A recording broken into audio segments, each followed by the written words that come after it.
That morning, Diana Calloway walked into the conference room on the 20th floor, carrying a stack of folders and the kind of confidence that belongs to people who have never been wrong at the exact wrong moment. Isaac Vane stood in the corner of the room, a silver tray balanced in both hands, his eyes fixed on the projection screen behind her. He saw the error, clear as a crack running through the ceiling. $90 million. 3 lines of bad code. A trading session set to open at 9 the next morning. He placed the coffee tray down and opened his mouth to speak, and that was when Diana turned, looked him over from collar to shoe, and said, "You just make coffee here. Your job is done. You can go. If you think you already know how this story ends, keep listening."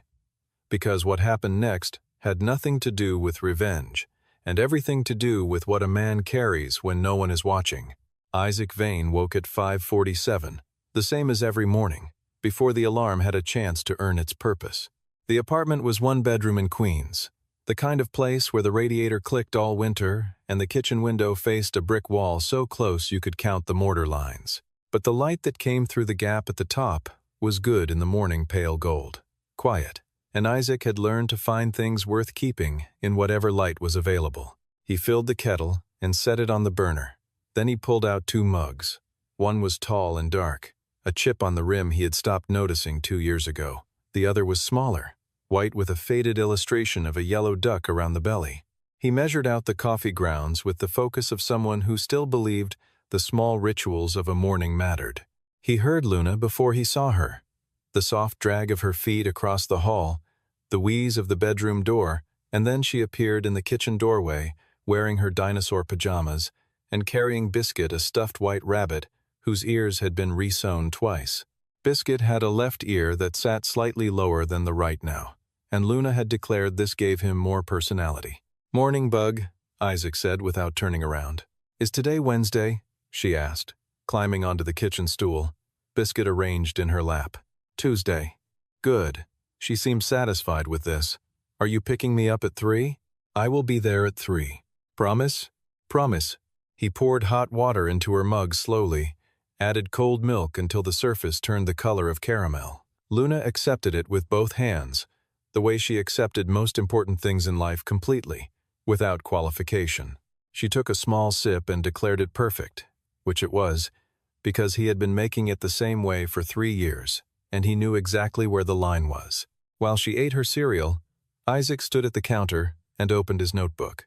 It was a battered thing, spiral-bound, its cover warped from being slipped in and out of his jacket pocket over months of heavy use. The pages were dense with notation probability models, variance calculations, the kind of mathematics that did not exist for any current employer, that was simply the language his mind defaulted to when it had room to move.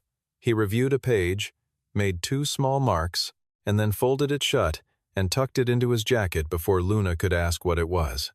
Not because he was hiding it, only because some things did not need explaining before 7 in the morning. On the walk to the school bus stop, Luna held his hand and talked without pausing about a disagreement she was having with a classmate named Henry over whether penguins were technically birds. Isaac listened with full attention and confirmed that penguins were absolutely birds and that Henry was wrong, and that Luna should feel free to cite this source. She found this deeply satisfying. He watched the bus pull away, her face appearing briefly at the smudged window, small hand raised in a wave. He raised his in return. Then he turned toward the subway, and the day began in the other direction. Vantage Capital occupied floors 17 through 22 of a glass tower in Midtown Manhattan that was designed to look at certain angles, like it was perpetually leaning forward. The lobby had marble floors and ambient lighting, and the kind of soundless, pressurized calm that cost a great deal of money to maintain. Isaac passed through the staff entrance on the ground level, badged in, and took the service elevator to the 3rd floor. The coffee station on 3 was what the building management called an amenity hub, a long counter of pale oak with 2 commercial espresso machines, a single-origin pour-over setup, a refrigerated case for milk alternatives, and a view of lower Manhattan through floor-to-ceiling glass that would have cost a fortune in any real estate context. Isaac tied his navy apron, checked the supply levels, wiped down the machines, and began the first batch. Carter Rhodes was the first person through the door most mornings. He worked building security and had been stationed at the ground floor desk for 6 years and had the settled authority of someone who had seen everything the building had to offer and decided most of it was moderately entertaining. He was a large man with a slow walk and a loud laugh, and he liked his espresso double with a quarter turn of oat milk, a preference he described as not being able to fully commit. "Luna have a good morning?" Carter asked, settling onto the stool at the end of the counter. "She's currently in a dispute about penguins. She winning?" "She is." Carter accepted his espresso and watched Isaac work for a moment. "You sleep?" "Some." "You ever sleep more than some?" "Occasionally." Carter shook his head with the weary affection of someone who had been having the same conversation for 2 years and had made peace with the fact that it would never resolve. He finished his espresso, dropped the cup in the return tray, and headed back toward the elevators. The floor began to fill. Analysts came through in clusters, ordered quickly, checked their phones. A woman from compliance asked for a latte with an extra shot and said thank you twice with the urgency of someone who had not yet had caffeine and was dimly aware of it. Isaac moved between machines with the efficiency of long practice, each movement deliberate, nothing wasted. He noticed things while he worked. He had always noticed things. It was not a habit he had cultivated. It was structural, the way certain minds categorize input automatically, without being asked. The 2 risk engineers who stopped to refill their cups at 11:15 every day without variation. The pattern of which floors placed the most orders before board meetings. The way the number 3 conference room, which faced the trading floor, had an oddly inconsistent occupancy schedule this particular week, suggesting something significant was being prepared. He was wiping down the far end of the counter when 2 analysts walked past without stopping, deep in conversation. "Model run finished last night," one said. Adrian signed off. "So the session opens at 9 tomorrow?" "That's the plan." Isaac did not react. He set the cloth down and moved back behind the machines. The word model had landed somewhere specific in his mind, the way a key lands on a table, a small sound, but distinct. Later, during the quiet stretch after the mid-morning rush, he was refilling the milk refrigerator when he caught the edge of the numbers on the dashboard display mounted near the elevator bank. It was a summary view, portfolio level, updated in real time. He had glanced at it dozens of times over the past year without stopping. This time he stopped. He looked for 4 seconds, then he turned back to his work. In his jacket pocket, through the apron fabric, he could feel the edge of the notebook. The building's large conference rooms on the 20th floor were reserved for senior leadership events, and Isaac had been in those rooms exactly 4 times, always to deliver, always briefly. The call had come through Giselle Park, who was Diana Calloway's executive assistant, a composed and efficient woman who communicated entirely in complete sentences and never asked twice. She needed full-service catering for an afternoon strategy session. The usual external vendor had a scheduling conflict. Could the 3rd floor station handle it? Isaac said yes. He loaded the service cart at 2:45, rode the executive elevator to 20, and was admitted through the glass doors by a woman with a tablet who crossed his name off a list without looking up. The room was already occupied. Diana Calloway sat at the head of the table, her jacket on, folders arranged with the precision of someone who prepared for meetings the way other people prepared for arguments. Adrian Holt, the company's chief financial officer, stood at the presentation screen, laser pointer in hand. 3 divisional directors sat to the left. 2 senior analysts sat to the right, notebooks open. A systems engineer Isaac didn't recognize sat at the far end with a laptop. The projection screen showed a portfolio allocation model. Isaac had seen such models before.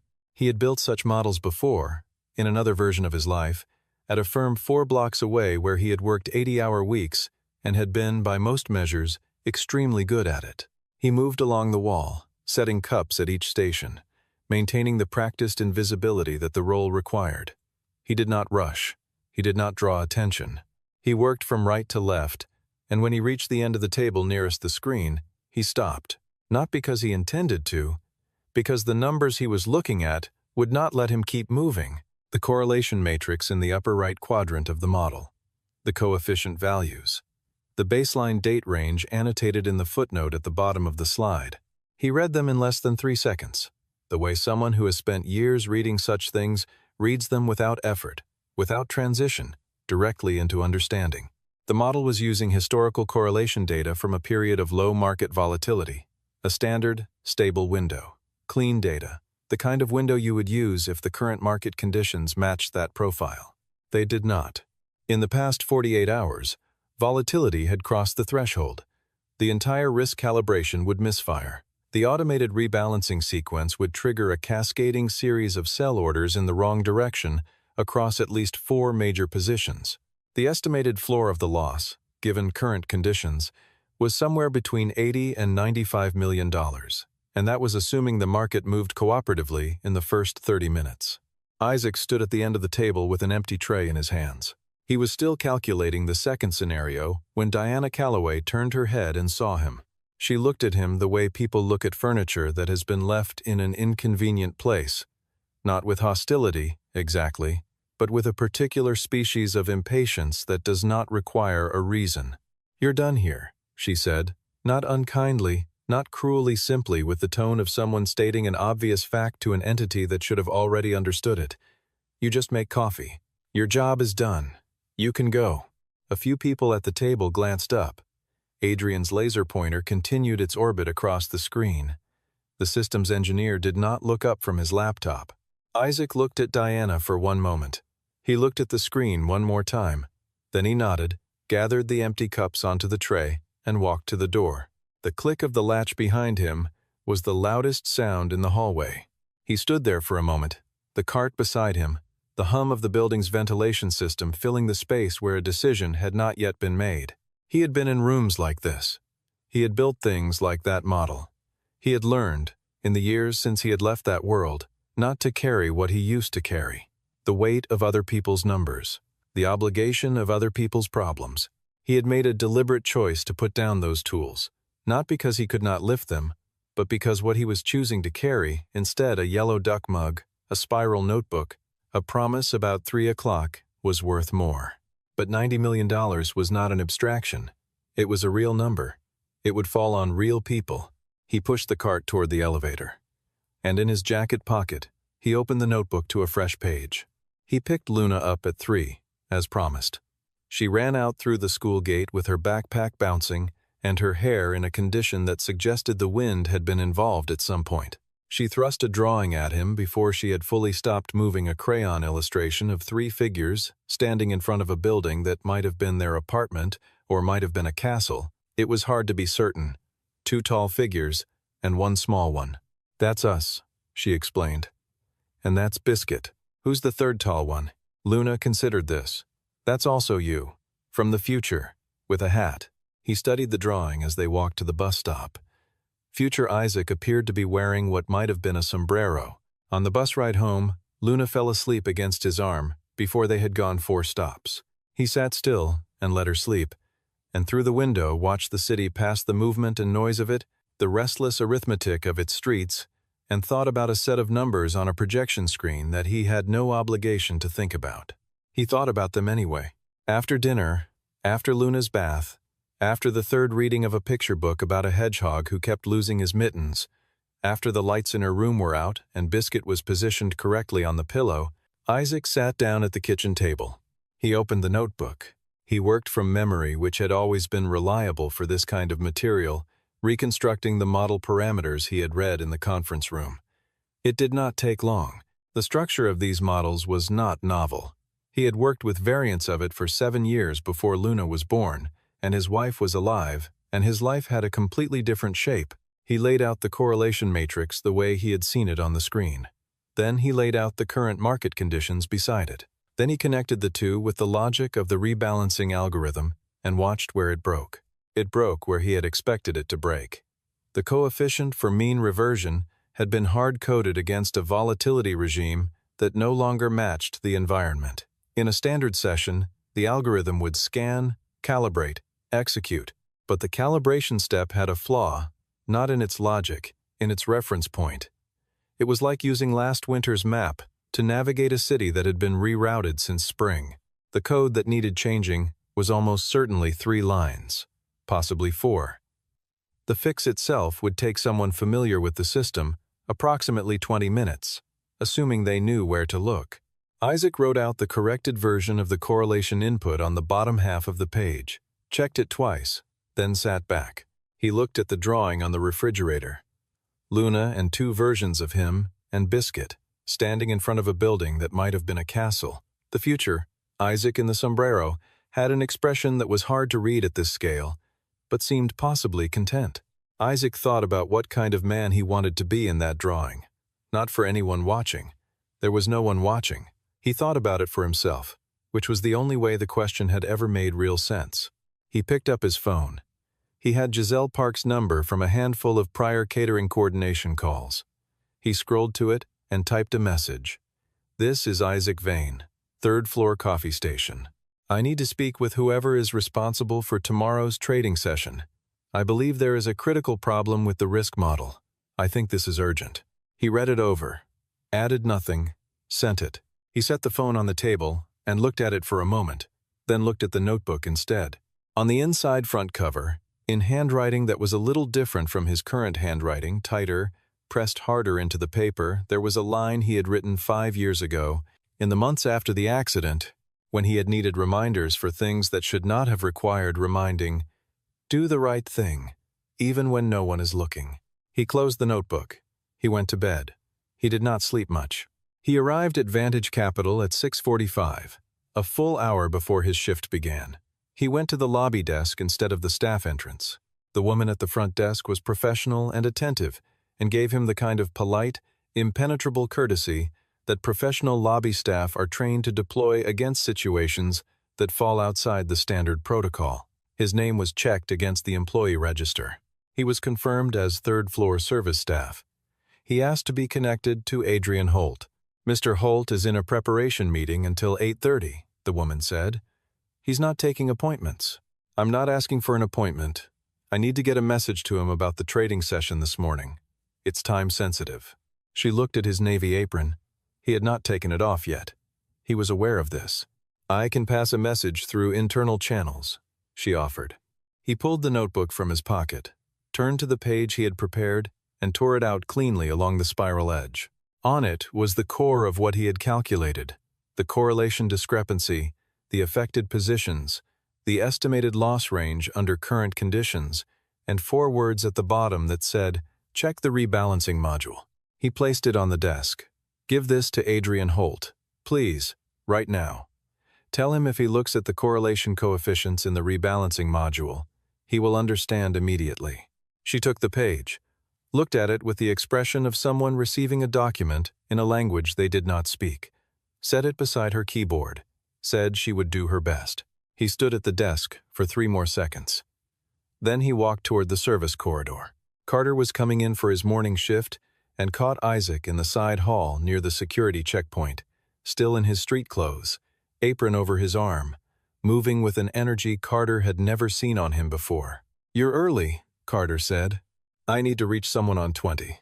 Carter looked at him. In 6 years of working the same building, he had developed a particular sensitivity to the difference between general urgency and actual urgency. He filed this immediately in the second category. "You can't badge through to 20 without executive clearance," Carter said.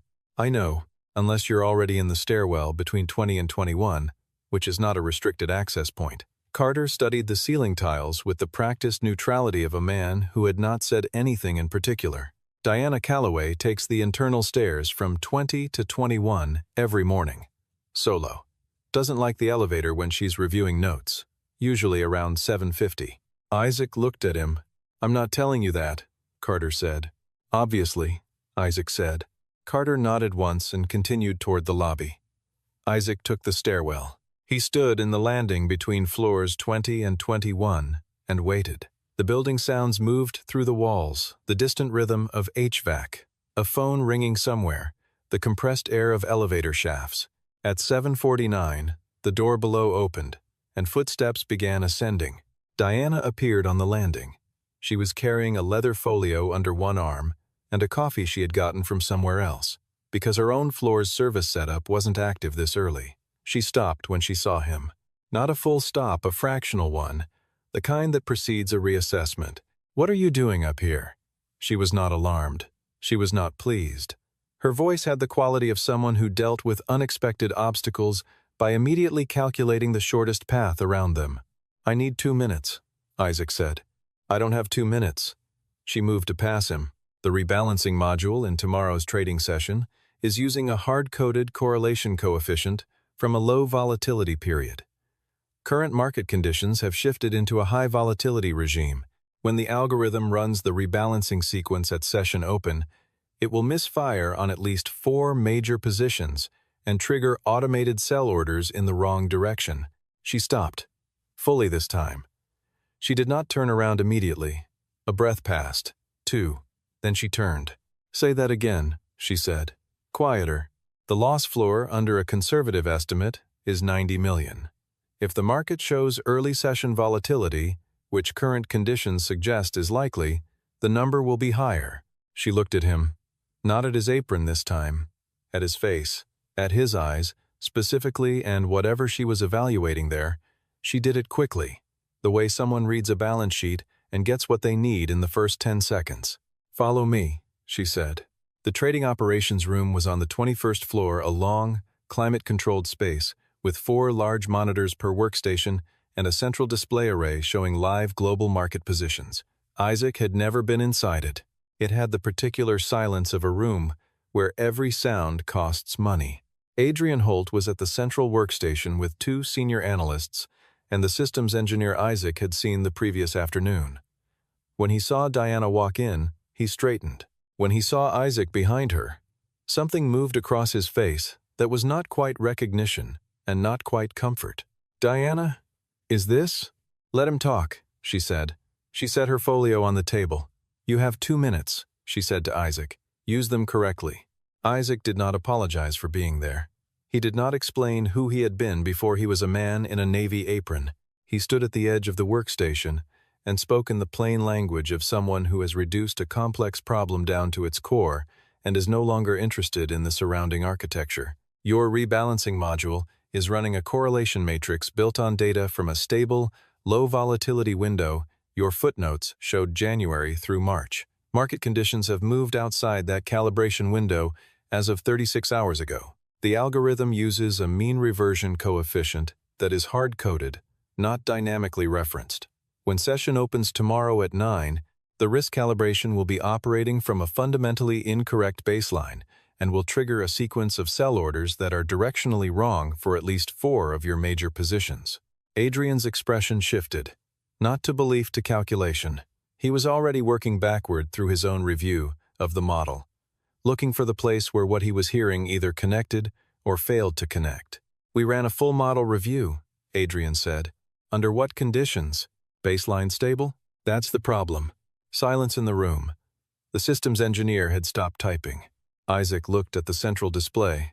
"May I?" he asked, nodding toward the workstation. Adrian looked at Diana. Diana's expression had not changed since the stairwell. She gave a single, clean nod. Adrian moved to the side. Isaac sat down. His hands found the keyboard without hesitation, not the way someone learns a new instrument, but the way someone returns to an instrument they have played for years and simply hasn't touched in a while, the muscle memory of it, the specific weight of familiarity. He pulled up the algorithm log, navigated to the rebalancing subroutine, found the correlation input section. He read through it once, then scrolled to the specific block and read through it a second time. "Here," he said, pointing to the screen. This line, and this one at the bottom." He turned to the systems engineer. "These coefficient values are hard-coded as static constants. They need to be replaced with dynamic references that pull from the current volatility regime classifier. Do you have access to that classifier in your architecture?" The engineer, young, the kind of compose that had cracks in it under pressure, leaned forward and looked. "Yes, it's in the risk environment module. Then the fix is replacing 3 static assignments with 3 dynamic references. 20 minutes, if the access permissions are in place." A longer silence. Adrian said, "If you're wrong, we've introduced a manual intervention into a live, pre-session algorithm. The compliance implications alone—" "I know," Isaac said. He turned and looked at Diana directly. "If I'm wrong, the session runs as it would have run, and the only consequence is a modified log entry and an uncomfortable morning. If I'm right, and nothing is done, the loss floor starts at 90 million. Diana Calloway held the pause for what felt like a long time. She was looking at the notebook page Isaac had placed at the edge of the workstation, the one from the kitchen table, with the corrected correlation input laid out in his handwriting, neat and dense, and carrying the unambiguous confidence of someone who had checked their work. She looked at his hands, which were still. She looked at his face, which was not asking for anything.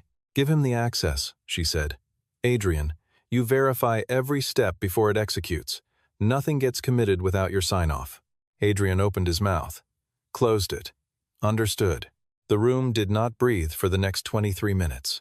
Isaac worked left to right through the 3 problem blocks, reading each replacement aloud before executing so Adrian could follow in real time. The systems engineer confirmed each reference pathway against the risk environment module. One of the analysts pulled up a parallel simulation window to model the expected outcomes under the revised inputs. At 8:36, Isaac sat back. "Run it," he said. The engineer executed the simulation. The screen populated with updated projections. The room watched the numbers adjust smoothly, correctly, the model finding its proper footing in the current conditions the way a level finds its bubble after someone adjusts the surface beneath it. The senior analyst who had been running the parallel window said, in a voice that was working hard to stay even, the original model would have produced an estimated loss of 87 million in the first 30 minutes of session under current conditions. The room held that number for a moment. Then, from the direction of the door, Carter Rhodes, who had come up to check on things and was standing just inside the threshold pretending he had some official reason to be there, exhaled audibly. Adrian Holt sat down in his chair and rubbed the bridge of his nose with 2 fingers. Diana Calloway said nothing. She picked up her folio and her coffee and walked to the window that faced east. The sky over Queens was the pale gray of early morning giving way to full daylight, and somewhere out there, in a 1-bedroom apartment with a good window light and a radiator that clicked, a drawing of 2 tall figures, and 1 small one, was pinned to a refrigerator door. At 9 o'clock precisely, the trading session opened. The corrected algorithm ran its rebalancing sequence without incident, and the 4 positions in question moved in the directions the model had intended. The monitors showed green across the primary display. The room's particular tension, a thing that had been present all morning like a change in air pressure, lifted. Isaac had left by then. He had stood up, thanked the engineer, and walked to the door. Diana had followed him into the hallway. "Mr. Vane." He stopped. It was the first time she had used his name, both components of it, with the inflection of someone who had bothered to learn it rather than simply remember it. He turned around. She held his gaze for a moment, before speaking. "What I said to you yesterday," she began, then paused. The pause had texture to it, the particular quality of a person who does not apologize often and is therefore not fluent in the mechanics of it. It was wrong. "I'm sorry." Isaac looked at her, not assessing, not calculating, just looking, the way people look at each other when the surrounding noise has dropped away. "Okay," he said. A short silence. "Who are you?" she asked. It came out simply, genuinely, without the authority she typically carried in her questions. "I'm the 3rd-floor coffee station," he said. She waited. "And Luna's dad," he added. "Which is the more important part?" She nodded slowly, the way someone nods when they receive an answer that is smaller and larger than they expected at the same time. "If you ever wanted to?" "I pick Luna up at 3 every afternoon," Isaac said, not as a refusal, as a fact, offered clearly. "The way you offer a foundation rather than a wall, that doesn't change. But if the firm needs someone to review the overall risk infrastructure on a project basis remote, mornings only I can do that." Diana looked at him for a long moment.